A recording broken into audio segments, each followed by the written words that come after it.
The CBS Radio Mystery Theater presents...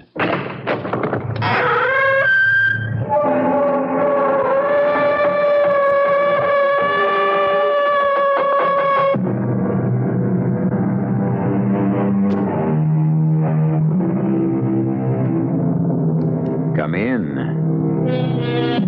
Welcome. I'm E.G. Marshall, and everything's in order. In its proper place, neatly sorted and labeled. All the items of suspense, mystery, terror, and the macabre. It only remains to mix and brew. Of all sad words of tongue and pen, the saddest are these. It might have been. It might have been. What might have been could we but recall that hasty word, that heedless act? Yes, indeed. Had we but known then what we know now, how different things would be today. Or at least that's what we like to tell ourselves. But would things really be different?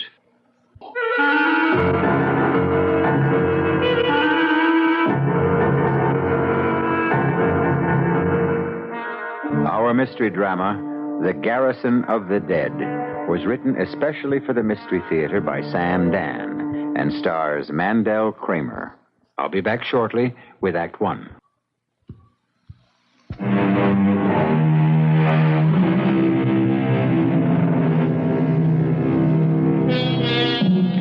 The word is alibi, from the Latin alias ibi, which means to be somewhere else, which is precisely the idea of the thing, no? If you are required to commit a murder in one place, you must make sure you can prove you were someplace else at that exact time. This point is so elementary, so simple, one might consider it too obvious to be worthy of mention. Perhaps. But the executioners have been kept busy and the prisons full by those forgetful folk who neglected the basics. And no one is more aware of this than Andrew Macefield. Tonight, it will be necessary for Andrew Macefield to murder Jerome Carlson. It is a serious and most dangerous business. And, of course, Andrew would rather not do it. But we live in a world where a man does what he must.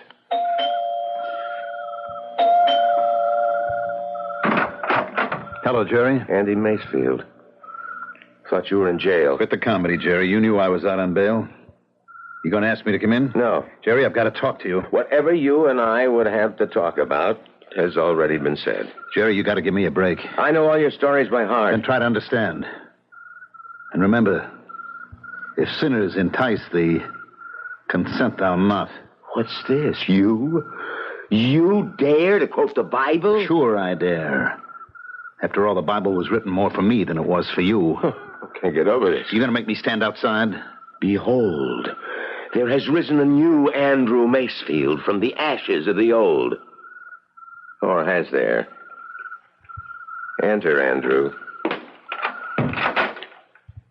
Ah, all alone. By yourself. Spoken with your usual flair for the redundant, Andrew. Well, what revelations have you to share with me? Jerry, do you want me to go to jail for 10 years? Actually, I would want you to go to jail for life. And pay $500,000 in fine? That money never belonged to you. Jerry, I'll give you half. That's your cut to keep your mouth shut. So, there really isn't a new Andy Macefield. $250,000, Jerry.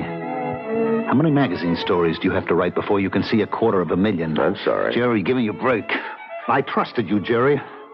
I helped you. You came to me. You said you wanted to do an article on how a real estate development is put together. I did. And because I thought we'd become friends, I told you things, well, off the record. And now you're going to go to court tomorrow morning and you're going to testify. That's right, Andy. Well, doesn't friendship impose a certain obligation? There's a higher obligation. To what? To the law. Look, what I told you was strictly on the QT, Jerry. And why? To let you in on a good thing, give you a chance to make some money. You mean give me a chance to break the law? Law? What's so holy about the law? People break the law every day. Didn't you break the law a couple of years ago when you wrote an article telling young guys how to avoid military service? That was a matter of conscience. What you really mean is it's all a matter of personal taste. Perhaps. But my taste doesn't run to swindling poor, ignorant people out of their life's savings. Grow up, Jerry. These are suckers who were born to be taken. We've been through all this, Andy. I guess we have. So you're going to walk into that courtroom tomorrow and explain to the jury just how I separated those suckers from their dough. I think it's time we said goodbye. Yes, it is. In more ways than one. But you're crazy to point that gun at me. Crazy? This is the only thing that makes any sense. I offered you money, no dice. I tried to appeal to your friendship, no good. So now I have to kill you. You can't get away with it. Why not? Everybody knows you'd stop at nothing to prevent me from testifying. You threaten me in public. You're the only one with a motive. Threats, motives, they won't matter. I'm going to have an alibi. How could you hope to prove that you didn't... A guy like me never hopes. He plans. Now, on my watch, I've got exactly 9:57. The coroner is going to fix the time of your death at exactly 10 p.m. Oh, Andy, put that gun away. You think this is a joke, huh? No, Jerry. It's on the level. But I'm going to have an alibi. Marguerite. Huh? Oh, that's the best I've ever heard. Marguerite. Why is it so funny? Because Marguerite is not that kind of woman who could commit perjury. Your problem is you don't know people, Jerry. You don't know what makes them go. Marguerite may have all those letters after her name, but underneath it, she's just a woman. Now, hold it a minute. And she loves to be treated like a woman. Marguerite is in love with me. She thought she was, until I came along, and besides, I'm going to give her 10 grand. I can't believe it. Now, with my left hand, I'll just pick up this phone. I'll put it down and dial. I'm dialing Marguerite, and you'll be able to hear for yourself.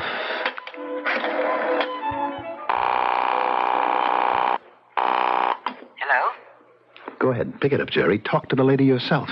Hello, Marguerite? Who is this? It's me, Jerry. Marguerite, Andy's gone crazy. He's here pointing a gun at me. Oh, no, Jerry. Andy can't be there. Huh? He's here with me. No, he's here. He wants to kill me. Now, dear, he can't be at your place. He's right here, and he's angry. He's yelling at me. Just listen. Marguerite, listen to me. You listen, Jerome. Hear for yourself. You're not going to make a monkey out of me. You're not going to go running around with every Tom, Dick, and Harry the minute I turn my back. Oh, shut up, Andy, and give me a rest. You see, Jerome, Andy and I are having a fight. No. So call me back later. No. Marguerite. Hang up, Jerry. That's all there is. No, listen. My voice is on a tape recorder. That apartment has thin walls. Now, you know how neighbors love to listen to a lover's quarrel. So Marguerite will swear that I was with her. No. Plenty of people will swear they heard me. But if I'm dead, everyone will know that you killed me. What everyone knows and what everyone can prove are two different things, Jerry. I've got the alibi. You won't get away with it. How could I be here to shoot you dead at 10 p.m. when I was in Marguerite's apartment in North Hastings, 35 miles away? That car of yours, that loud, flashy car, someone sure to have spotted it. I'm not using my car tonight. I'm driving Marguerite's mousy little... Andy! Andy, what? You want to make a deal now, Jerry? It's too late. Timing, Jerry. Timing is everything in life. Who besides you would kill me? Take your watch, your ring, your wallet, break the back window. You won't fool the police. I remember that you told me that civilized men build the cities and then the barbarians sweep down from the hills and destroy them. Well, the barbarians win again. It won't work. Something will go wrong. Nothing. Absolutely nothing is going to go wrong. Andy. At 10 o'clock tonight, I won't be here. Andy. Marguerite will swear that I was 35 miles away. Andy, think of what you're doing. Where has the time gone? It's exactly 10 o'clock. No. It's fast. Goodbye, my best and only friend. No. You've got to believe I'm sorry, Jerry. But that's the only way you'd have it.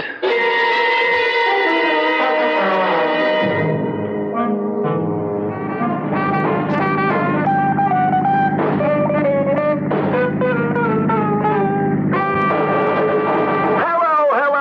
We're here to bring you dough. This is Harvey Hopkins, old Hop Around Harv. who brings you dough for just being at the right place at the right time. Timing, as they say, is everything in life. It is now exactly 3 minutes after 10 p.m., and we're out on location. Where? We are at the intersection of Route 6 and Main Street, and we have our special police motorcycle escort, and tonight, he's Sergeant Jim Cassidy. Say hello to all the folks, Jim. Evening. That was Jim saying good evening to everybody, but Jim will have a special good evening for you personally if you happen to A, drive past the intersection of Route 6 and Main, and B, if you have an R and a 5 on your license plate. Yes, sir, an R and a 5. An R and a 5 will make the jackpot, which is $650. All that money for an R and a 5 on your license plate. And if you're the first one to pass the intersection of Route 6 and Main, it is now precisely 4 minutes after 10 p.m. And I do believe we've got a winner because, yes, Sergeant Cassidy is gunning up that motorbike and he's after a car that has just passed by us here at Route 6 and Main. And off we go in hot pursuit. Yes, sir. The Sarge has overtaken him, or her, as the case may be, and we have got a winner! Please pull over, sir. Well, what's the matter? What have I done? What do you want? Please pull over, sir. What's the meaning of this, officer?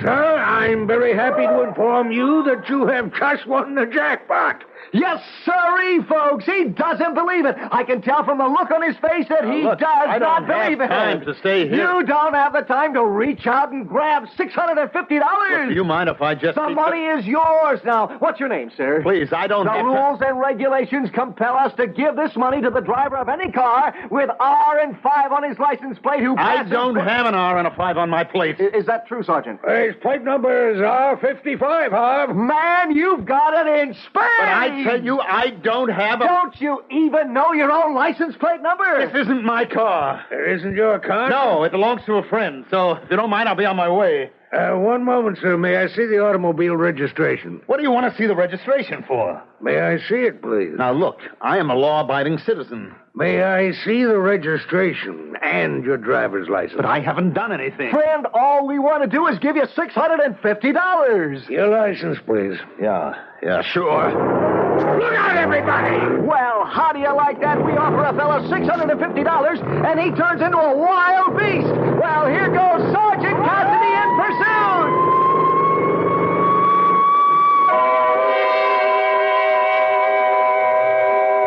The obvious thing here would be to quote from Bobby Burns, "The best laid plans of mice and men gang off to Gley."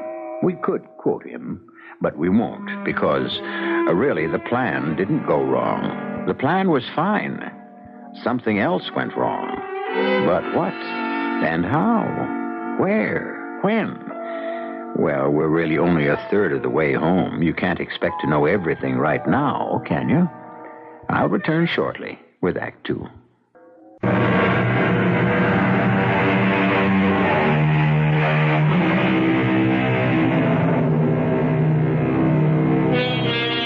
You know the old Russian proverb, "He that is fated to drown can even drown in a cup of water." And so it is with our friend Andrew Macefield. Except Andrew will not drown. He will hang. He will hang for the murder of Jerome Carlson. And, of course, you know why. When that beautifully crafted alibi suddenly collapsed, the judge and jury made quick work of the case. The date for the hanging has already been set. And the days, if we may quote that beautiful song, are dwindling down to a precious few. I couldn't help it.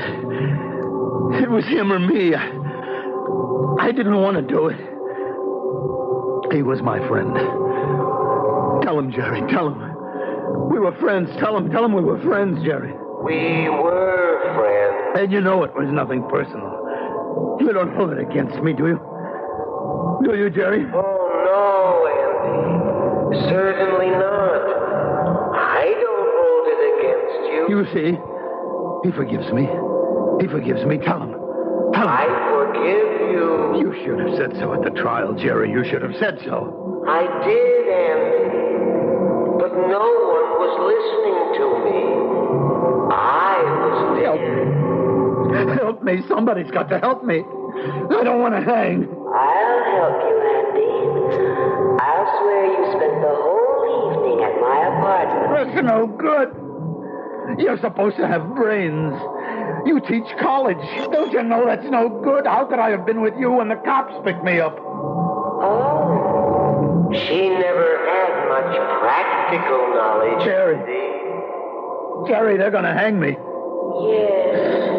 That's such an unpleasant way to die. Somebody has to help me. I'll help you. I'll swear you were in my apartment. Crazy dame, that won't work. Somebody's got to do something. I don't want to hang. Somebody do something.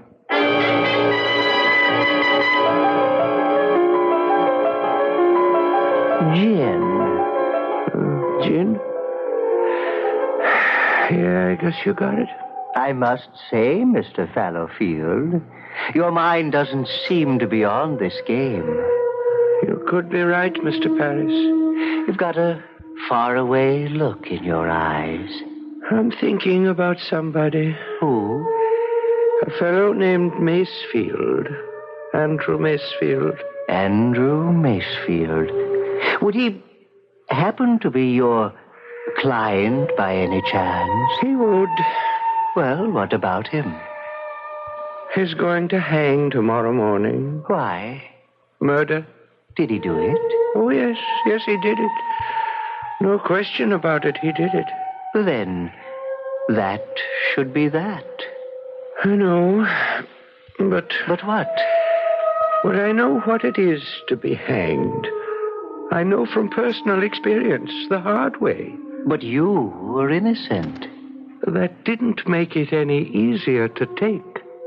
Well, what can you do? You're his guardian angel.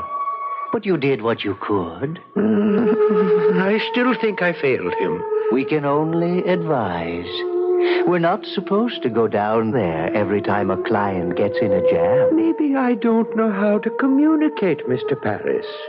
You win some, you lose some. After tomorrow, you'll be assigned to somebody else. It's not my fault. It's not my fault. Oh, there he goes again. I'm going down there. Okay. But don't say I didn't warn you.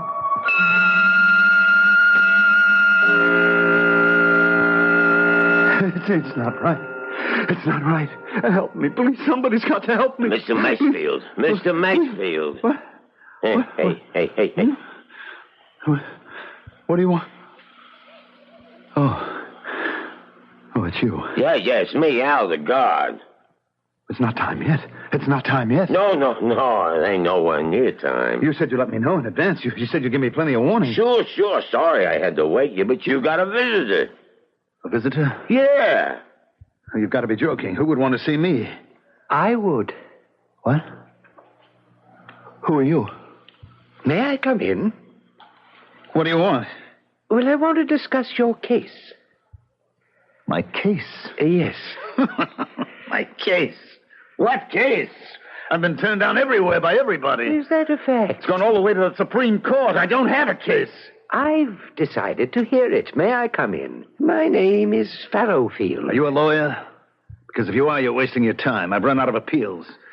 Besides, I don't have a dime left to my name. I'm not a lawyer. I'm your guardian angel. You're my... Al, get this nut out of here. Don't make so much noise. What's the angle? Come on, level with me, buddy. After all, I'm an old hustler myself.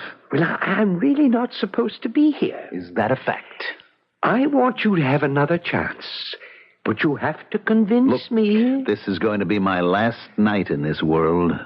You've been saying you've got a bad deal. Now tell me, why?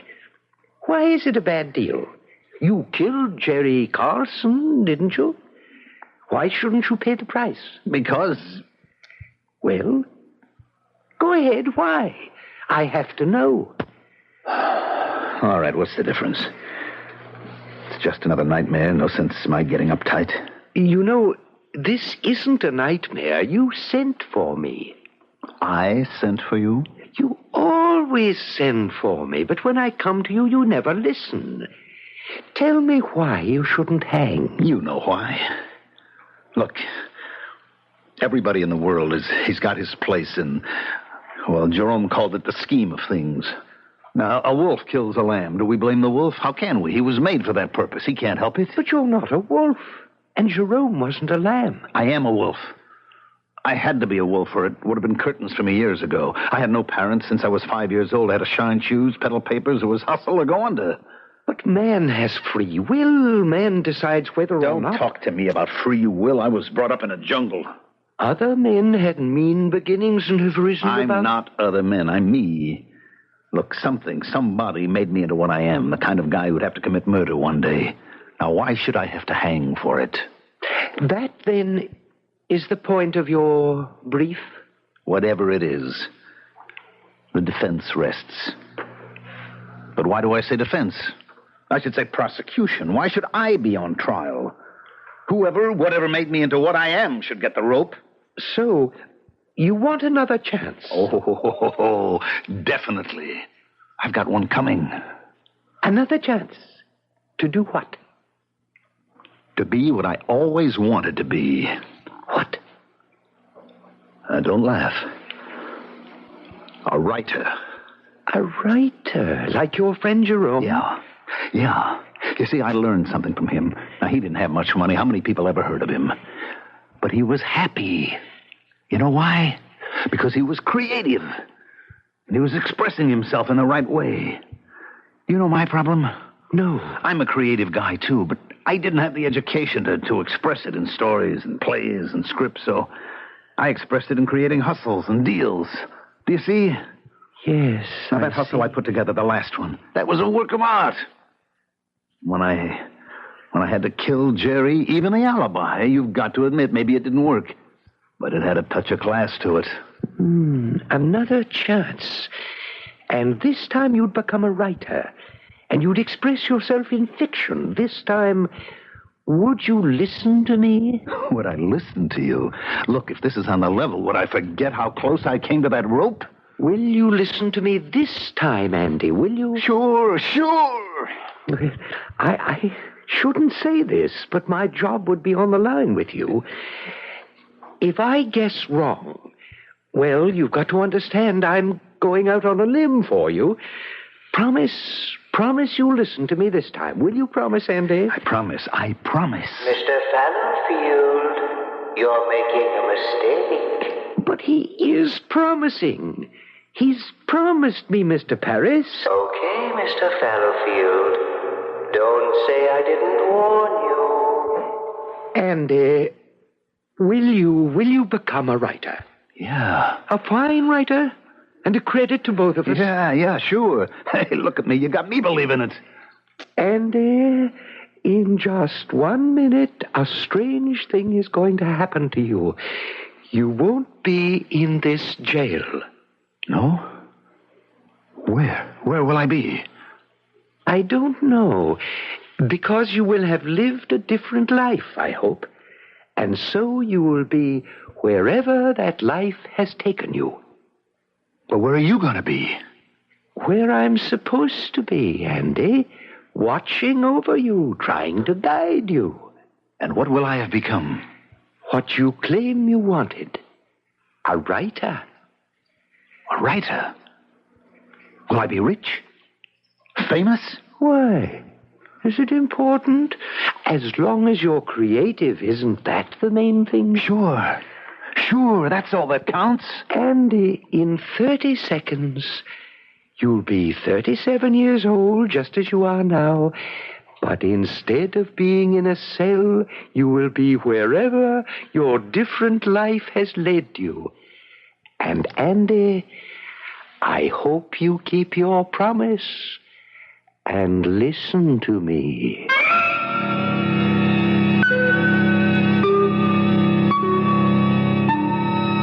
Did he listen or didn't he? Where even angels disagree, who are we mortals to express an opinion? One thing is certain. If you're about to be hanged, it's wonderful to have a guardian angel who's willing to climb out on a limb and cut the rope. So, whom shall we meet in Act 3?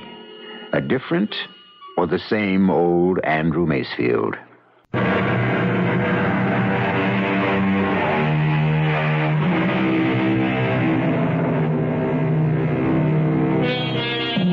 The moving finger writes, and having writ, moves on. Nor all your piety and wit can ever lure it back to cancel half a line, nor all your tears wash out a word of it. We humbly beg to differ with you, O great Omar Khayyam, because our man Andrew's piety and wit has lured back the moving finger, and his tears have washed out every single word of it. In his death cell, he swore, "Give me another chance, and I'll become a great creative writer. Let me live my life again. I'll make something of myself." So, he is living it again, and he has reached this day in his new life.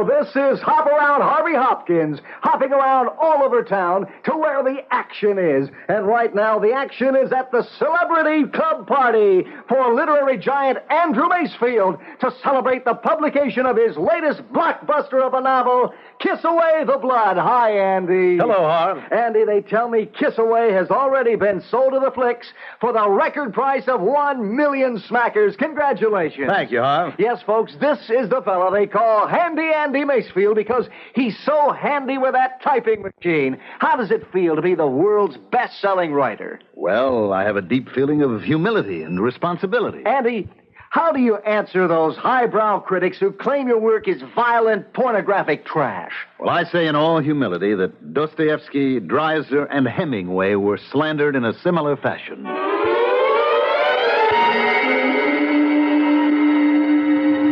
Gin. I've got gin, Mr. Fallowfield. So you have, Mr. Paris. You know, Mr. Fallowfield, this is the first time in 37 years I've been able to beat you at gin. Your mind isn't on the game. No, I suppose not. It's that client of mine. It happens you did the right thing. You saved him. No, Mr. Paris. I didn't save him. How can you say that? He's a great success. No, he's a failure. When I saved him from the rope, he promised to listen to me. Well, he did. Look at him today. He didn't listen to a word I said. He squandered his gifts. He frittered away his talent. He said he wanted to be truly creative, like his friend Jerome Carlson. But he lied to me. All he wanted was success. What's wrong with success? You mean creative people have to starve? No. A man must be true to himself, or his soul becomes twisted and deformed, mean and diseased. Mr. Fallowfield, you did a wonderful job with him. But he promised he would be like Jerome Carlson. With all due respect, Jerome Carlson is a schlemiel. Perhaps. But Jerry Carlson has two things Andrew Macefield covets. Is that so? Yes, Jerry has talent. And Jerry has Marguerite. And for those two things, Andrew Macefield will be willing to commit murder. And I have to stop him somehow. Now, I'm going down. You can't keep going down there. It's the only way. He doesn't listen to me. I must confront him. But the brass here doesn't want us to keep going down there all the time. Every 37 years? I think that should be allowed.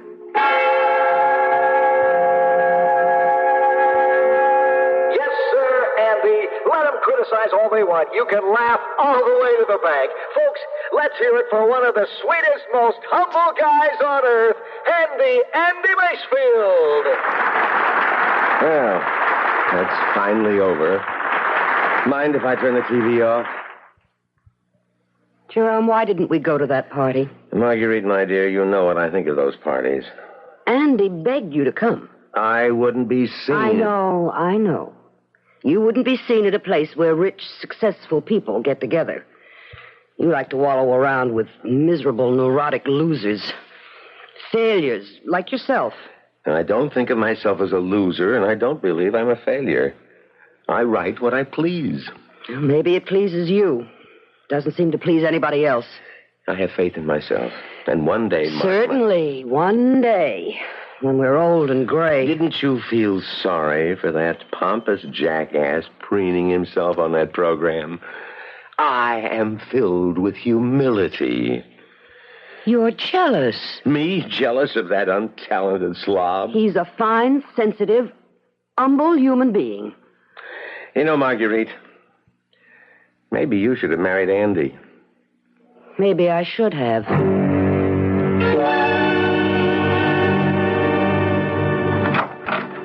Andy. Where were you? You didn't show up for the party. Oh, Andy, you knew Jerry would refuse to go. I lined up a whole gang of people for him to meet. Agents, publishers, producers. He could have done himself some good. Why didn't he want to come? He's working on his book. Oh, his book. All right. Let's forget it. Where is he now? Where would he be at midnight? Sound asleep. Marguerite. No, Andy, Marguerite, don't. I love you, darling. He's your best friend. I can't help that. You mean more to me. He's shortchanging you, darling. He gives you nothing. You even have to support him.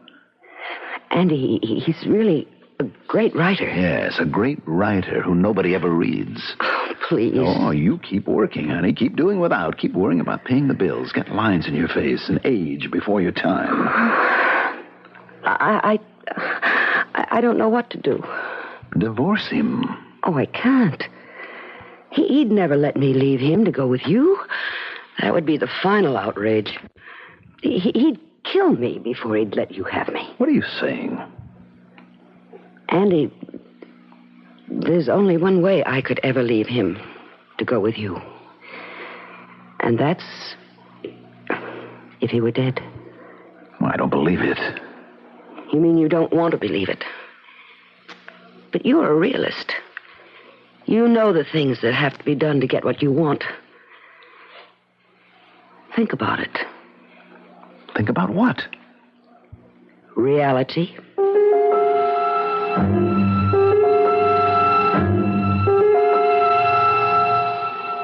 Good evening, Andy. What? Well, who are you? An old friend. How did you get in here? My name is Fallowfield. I don't believe this.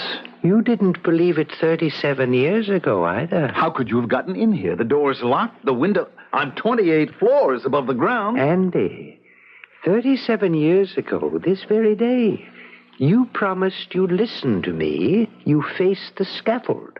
I gave you another chance. Wow. Keep talking.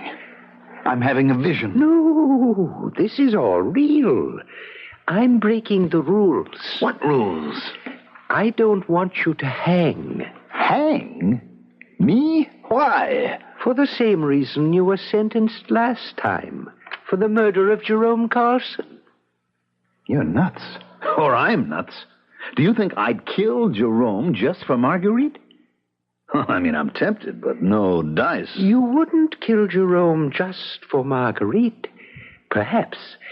But you would kill him for Marguerite and... And what? And his talent. What are you saying? I can't say any more. I've said too much already. I have to leave. I'll keep trying to advise you and guide you in the usual way. But this time, please listen. Oh, sure. Look, Mr. Fallowfield. Where'd he go? This is something. I'm dreaming while I'm wide awake.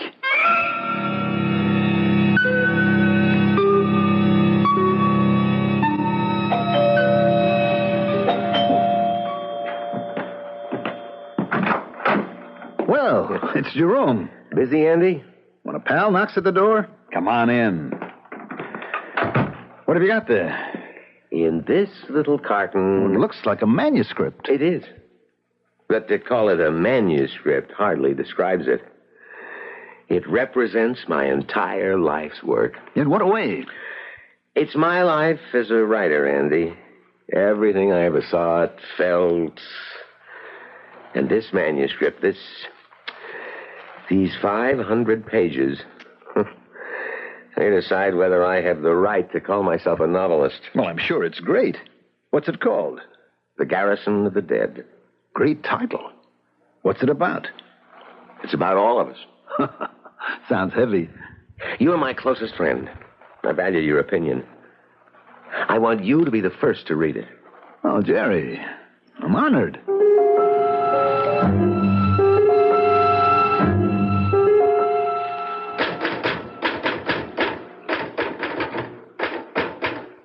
Oh, Marguerite, turn on the TV. Andy's going to be on the show with that obnoxious Harvey Hopkins again. If he's so obnoxious, why do you listen? Oh, I haven't seen Andy in weeks. Ever since I gave him my manuscript to read. I wonder I haven't heard from him. Andy, word from your publisher is that your newest novel is the greatest ever written by an American. Different, completely different from anything you ever did before. I quote, a big, brooding, philosophical... Yes, that's true. What's the title, Andy? The Garrison of the Dead. But that's my title. Sounds like a blockbuster. That's my book. Well, you see, man gathers in groups, but these are truly garrisons. And man thinks he's fighting for life, but in reality, he's already dead. That is Marguerite, it's mine. It's mine. He stole my book. Calm yourself, my dear. You stole my book. What book? The one I asked you to read.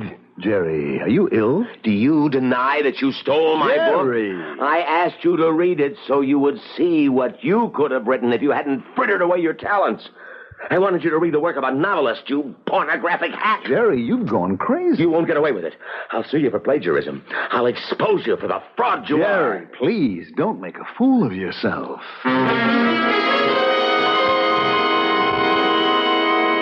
we're in trouble. Why, Marguerite?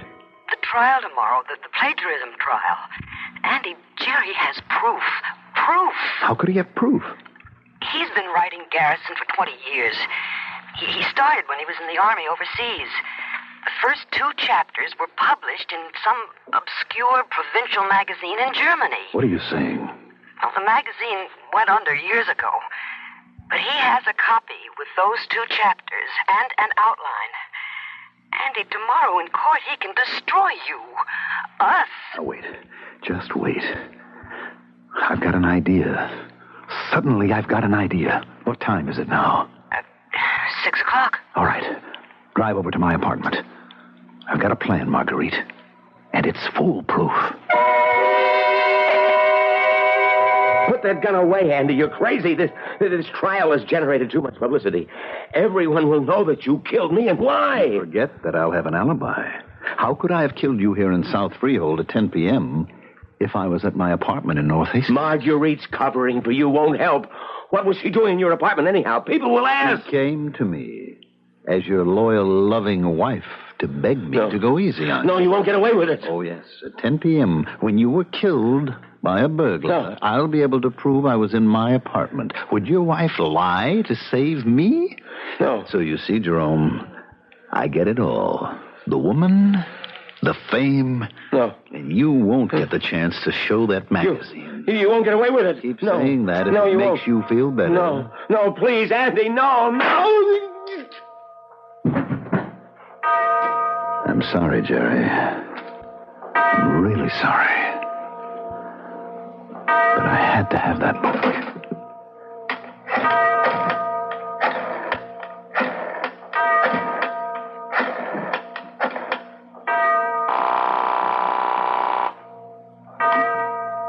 Hello? Marguerite, it's exactly 10. And? And we no longer have a problem. I'll get on the turnpike and see you in an hour. You were here with me all the time, darling. Of course.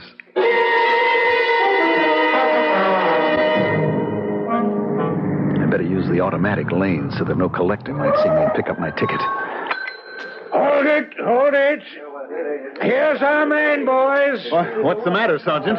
Sir, it is my pleasant duty to inform you that exactly 4 minutes past 10 this evening, you have become the 1 millionth motorist to use the Turnpike. What? The Turnpike Authority presents you with his savings bond. All right, take his picture, boys. Hold it right there, sir. Now, sir, what's your name? Mr. Fallowfield. I remember. Now I remember, Mr. Fallowfield. Listen. I had to have that book. I had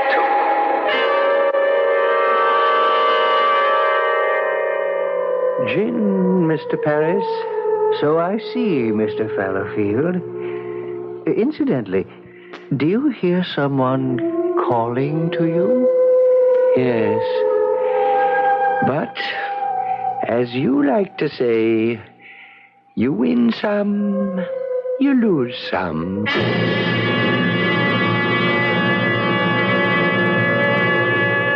Well, what do we know for sure? We know for sure that back at that toll booth, they asked Andy his name, and his name turned out to be Mud. And what does it prove? It proves that after a while, even the most patient, kindly guardian angel will stop listening if you irritate him long enough. So, please listen to yours. I shall return shortly.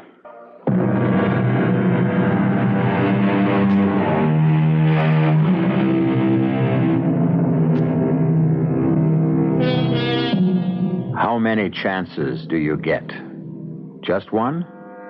Well, how do you know? And what are you doing now? Is it something you may have done before and paid a price for? How do you know? Since you never know, and since there's no one who can really tell you, stay with what you can count on. And you can count on being with us 7 times a week right here on my Mystery Theater. Our cast included Mandel Kramer, Joan Lovejoy, Court Benson, Leon Janney, and Bob Caliban. The entire production was under the direction of Hyman Brown. This is E.G. Marshall inviting you to return to our Mystery Theater for another adventure in the macabre. Until next time, pleasant dreams.